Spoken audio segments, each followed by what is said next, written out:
welcome back to Royalty Soaps. I have been getting a lot of questions recently from people who are new to soap making, people that have done soap for a little while and think they might want to take it to a business level, and so I have got some tips for you. Now this first video, I'm going to be focusing specifically on the people that have made no soap yet and want to start making soap. So here are 10 tips that I have for you.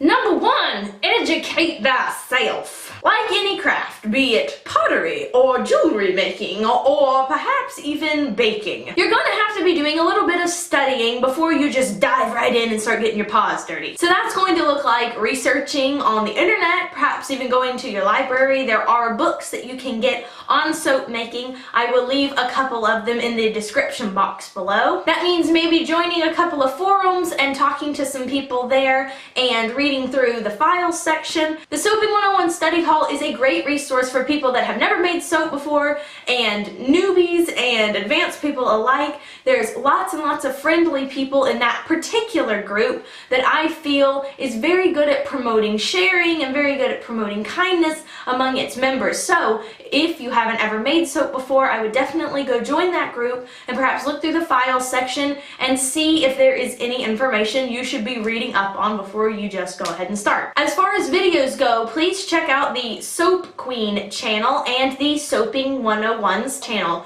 Both of these channels are incredibly informative, very good about sharing recipes for beginners, very good about explaining the whole process from the mixing to the saponification to the cure time, all of that kind of stuff that you hear me mention in my videos but not go into really big detail about because I'm not a how-to or DIY channel. These channels both go into a lot of details and that will really help you out when you're just now beginning. Also, if it is available and it is an option in your area to take a class, I highly recommend you do that before you make some by yourself. It's not because I think that you're not capable of starting it at home. I totally think you are, but having that hands-on experience and having a more advanced and experienced soap maker help you out and watch you and kind of help you get your feet into the door a little bit is invaluable. Number 2, pick out a recipe. Not 2 recipes, not 3 recipes, 1 recipe. Take that recipe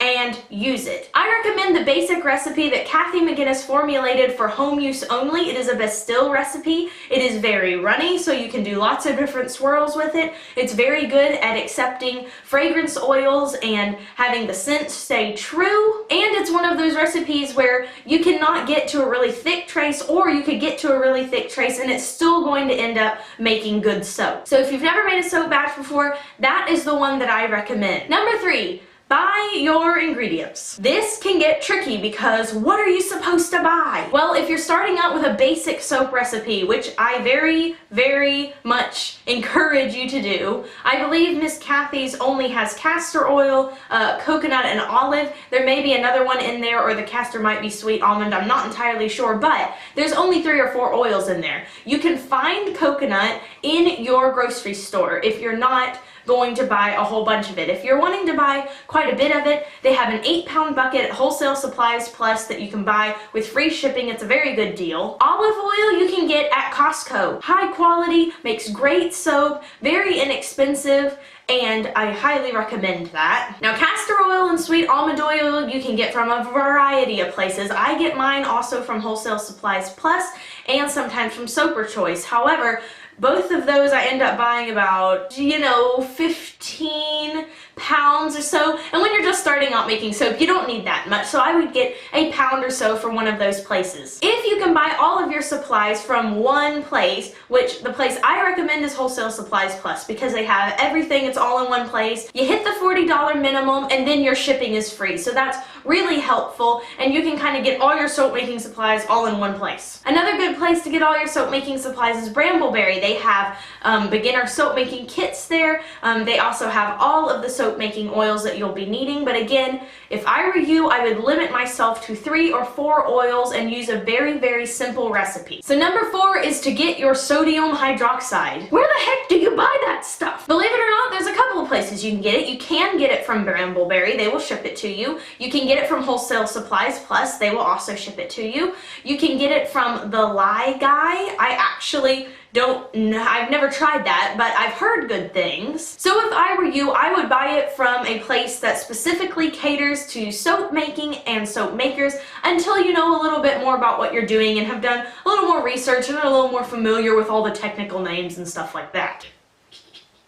That would be to get your utensils. If you do not have a digital scale or a stick blender, you're going to need both of those. They are necessities. I tried to get away at the very beginning with not having either, and it was a disaster. So get a digital scale. You can get them at Walmart for about 20 bucks if you're just wanting to do this as a hobby and you don't think, maybe you're only gonna make like 5 pounds of soap and make it for your family every so. However, if you think you're going to make soap quite a bit and you're really interested in it, you might get a better one. You can get them at Brambleberry. That's where I got mine. And as for stick blenders, you can get those at Amazon. You can get them at Walmart. I like the Cuisine Art, I think it's Cuisine Art stick blenders. They come in a variety of colors, and mine has lasted me for, I'd say, about 2 years-ish. Now, there's also other things that you're going to need. That's going to be stuff like gloves and protective eyewear and spoons and bowls and a mold, things like that. There's a lot of soap making lists out there that you have to kind of get you started. Again, in the Soaping 101 videos and in the Soap Queen videos, they give you a pretty detailed list of all the things you're going to need. Number 6, as far as essential oils, fragrance oils, and colorants, botanicals, all those kind of extra things, they're not necessary to soap making. You can totally have a very plain bar of soap with just your regular oils and your lye water solution. All that extra stuff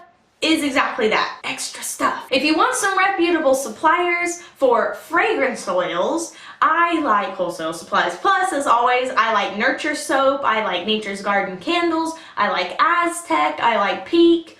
I feel like I'm missing somebody. I like Brambleberry. All of those suppliers are very good, and I would consider, if I were you, getting some fragrance oils that have been reviewed and people have said over and over and over again, these are really great for cold process soap. You don't want anything to rise, accelerate, separate, seize, or anything like that. So just get you some easy fragrance oils that you can work with. I highly recommend Black Raspberry Vanilla and a Love Spell type or a Love Spell dupe. Most suppliers carry those and they are very good for beginning. Number 7, when you make your first batch, be prepared for it not to turn out exactly right. My first 3 batches didn't even make soap, okay? So don't be discouraged. Don't be discouraged. Just make another one, okay? Look around to see what maybe you might have could done better. If you want to put a picture in the Soaping 101 study hall and be like, this is my first batch of soap, it doesn't look so right. Anybody have advice?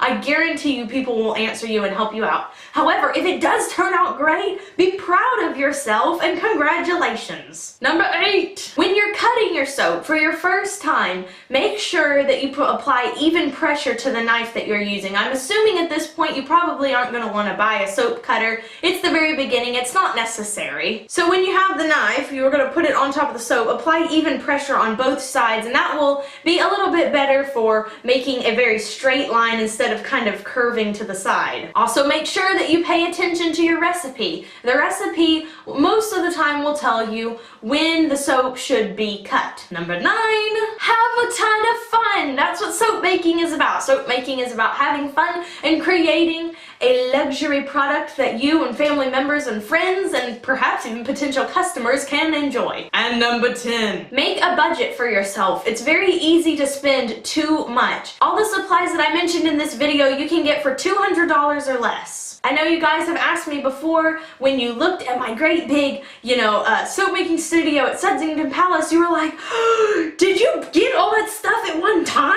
No, no way. That is years, literally years of accumulation of molds and colorants and fragrance oils and all that kind of stuff. No, I started really, really small, and all of my materials I got at the very beginning with a budget of $200, and so yes, it can totally be done. I hope you guys enjoyed the video. I hope you found it helpful. For all of those who are encouraged and inspired to start soap making because of my channel, yes!